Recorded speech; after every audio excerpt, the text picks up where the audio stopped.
Cardiac multi speciality hospital star శ్రేణి limited లో సభ్యత్వం పొందండి. మీకు చేసుకునే పొదుపుపై అత్యధిక వడ్డీ పొందండి. మీ గోల్డ్ పై అత్యధిక విలువ.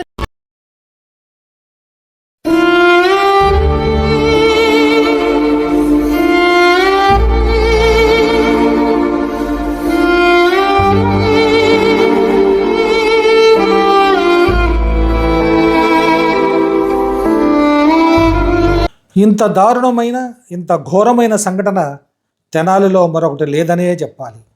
మనకు ఇక్కడ చెత్త చెదారాల మధ్య కనిపిస్తున్న సమాధి ఎవరిదని భావిస్తున్నారు?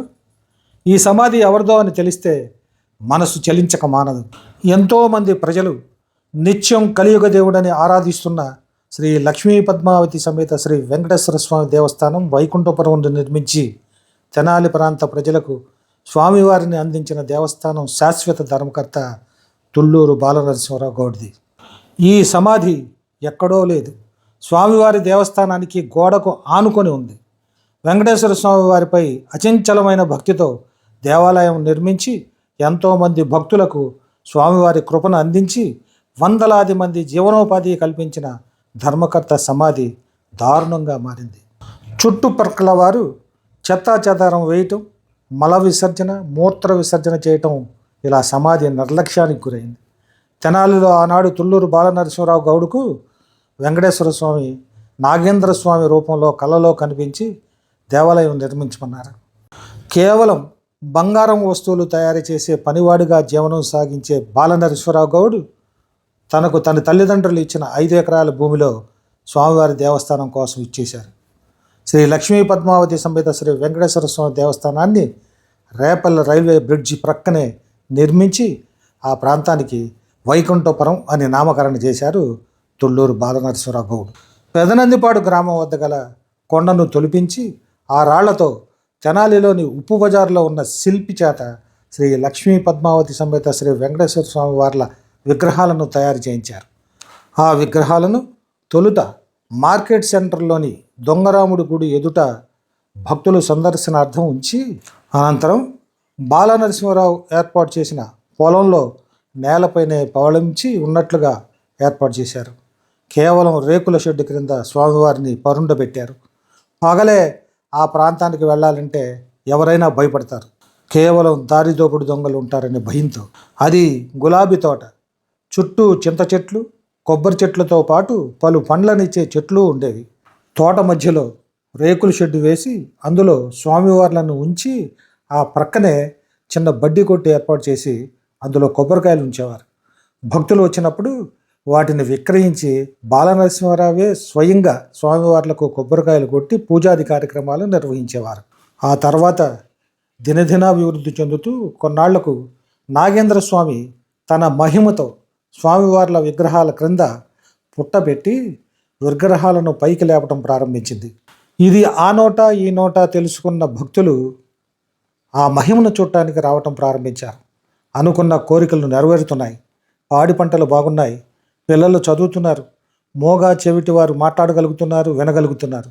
దీంతో పొంగళ్ళు చేసుకుంటున్నారు, తలనీలాలు సమర్పిస్తున్నారు, వివాహాది కార్యక్రమాలు చేసుకుంటున్నారు, పిల్లలకు చెవులు కుట్టిస్తున్నారు.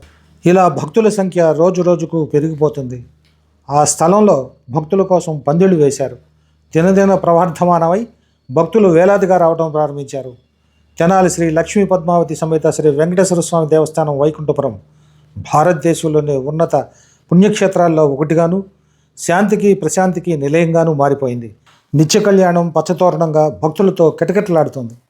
భక్తులకు పవిత్ర యాత్రా స్థలంగా మారిపోయింది. చిన్న తిరుపతిగా పిలువబడుతుంది. పరమ పవిత్రమైన స్థలం కావడంతో స్వామివారి మహిమలు పెరిగిపోయాయి. భక్తులకు రోజు రోజుకు నమ్మకం పెరిగింది.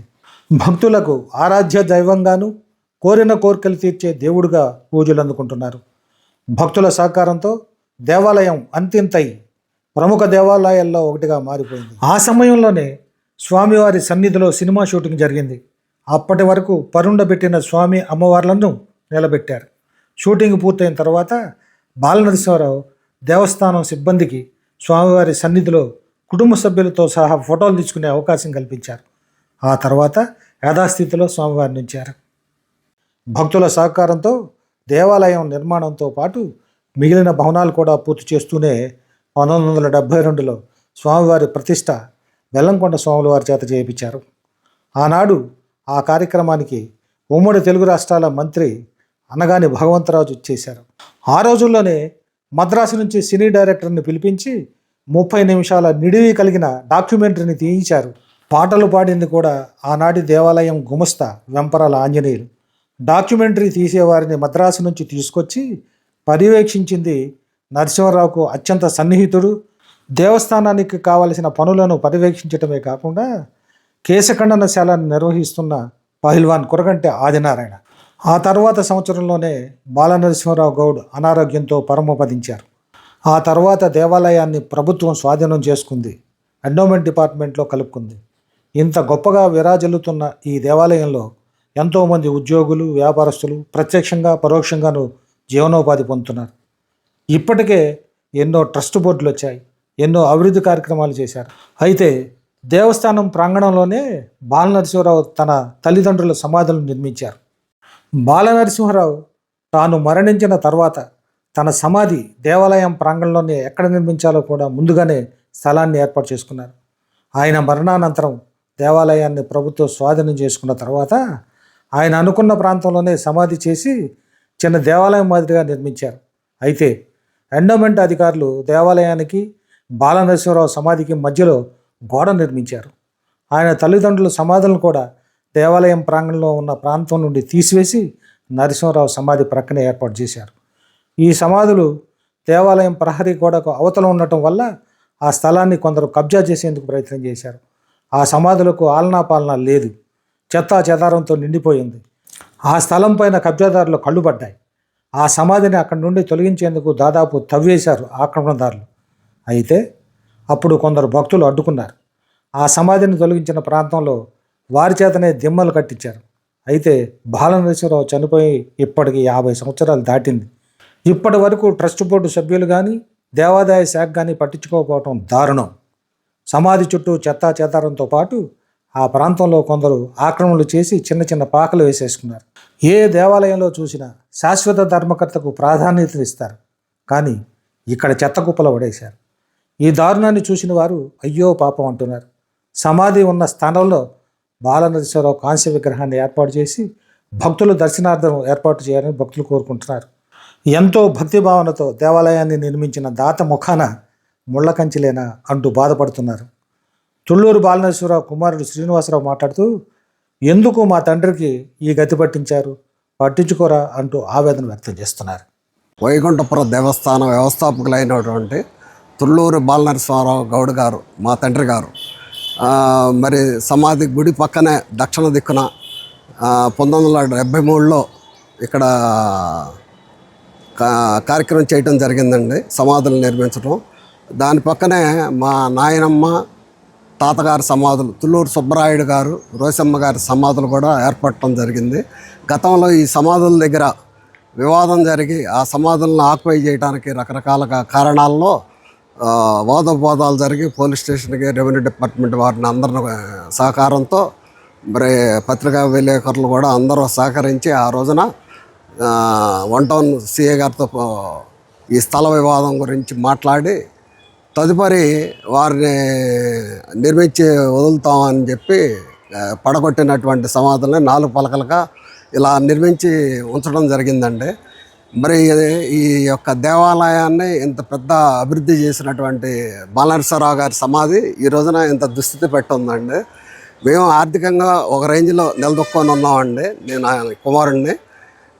మరి ధర్మకర్తగా ఆయనకి ఇవ్వాల్సిన గౌరవం కానీ ఆ సమాధి అభివృద్ధి కోసం గుడిలో ఉన్నటువంటి యాజమాన్యం వారు కానీ సిబ్బంది కానీ మరి దేవాలయ కమిషనర్ గారు కానీ ట్రస్ట్ బోర్డు గారు కానీ మరి స్థానిక మంత్రివర్యులు నాగిళ్ళ మనోహర్ గారు వారు కానీ మా యొక్క విన్నపాన్ని విని వారు దాన్ని తగు చర్య తీసుకొని ఆ సమాధుల్ని పునర్నిర్మాణం చేసి అక్కడ ఒక కంచు విగ్రహం కూడా ఏర్పాటు చేయాలని కోరుకుంటున్నానండి.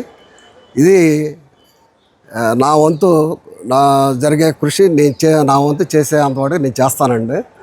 మీరు తప్పకుండా ఈ సమాధులకి నిర్మించడానికి కానీ రాతి కంచు విగ్రహం నిర్మించడానికి కానీ తప్పకుండా దేవస్థాన కమిషనర్ గారు కానీ, దేవాలయ సిబ్బంది కానీ, దేవాలయంలో జీవనం సాగిస్తూ కొబ్బరికాయల కొట్లోళ్ళు కానీ, మరి లోపల సిబ్బందిగా వర్క్ చేస్తున్నటువంటి వారు కానీ అందరూ సహకారంతో ఈ యొక్క సమాధిని నీట్గా చేసి